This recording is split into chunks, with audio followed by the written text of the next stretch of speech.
Obec Klin je susednou obcou okresného mesta Námestovo.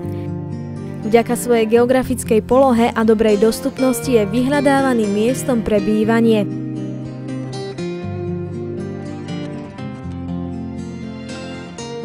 Názov obce Klin pochádza z pôvodného označenia pre výbežok hory medzi dvoma potokmi.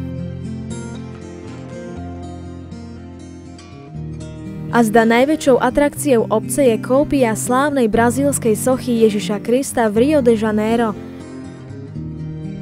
Monument sa týči na obci Grapa v nadmorskej výške 686 metrov. Výška sochy je 9,5 metra, rozpätie rúk má 7 metrov a váži 23 tón. Ruky sochy Krista Spasiteľa smerujú na celú Oravu a majú ju ochraňovať. Ku Kristovi sa modlí svätý otec Ján Pavol II. Jeho socha tu pribudla v roku 2009. Sochy vytesal miestny ľudový rezbár.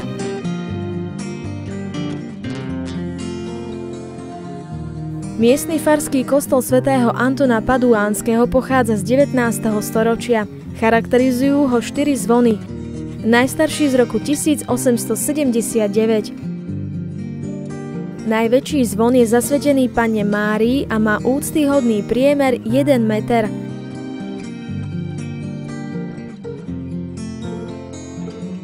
Kaplnka svätého Antona nachádzajúca sa na začiatku obce je z roku 1825. Medzi ďalšie zaujímavosti, ktorými sa Klin môže pochváliť, patria pôvodné murované remeselnícke kúrie z 19. storočia.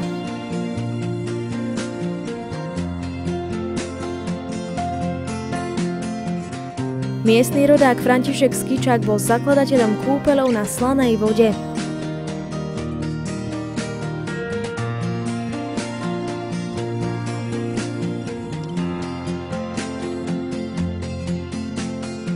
Medzi najvzácnejšie prírodné zaujímavosti obce patrí národná prírodná rezervácia Klinské rašelinisko, ktorá je začlenená do chránenej krajinnej oblasti Horná Orava. Územie s výmerou 15,3 hektára predstavuje najlepšie vyvinuté a zachovalé vrchoviskové rašelinisko nelesného typu na Slovensku, zásobované len zrážkovou vodou. Špecifické stanovištné podmienky umožňujú existenciu jedinečným a vzácnym spoločenstvám rastlín a živočíchov, ktoré sa tu vyskytujú.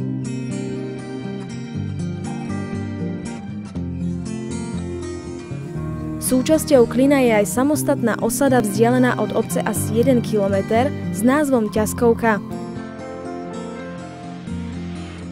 Nachádza sa tu malé lyžiarske stredisko so zjazdovkou a bežeckými traťami, ako aj chránená prírodná rezervácia Ťaskovka.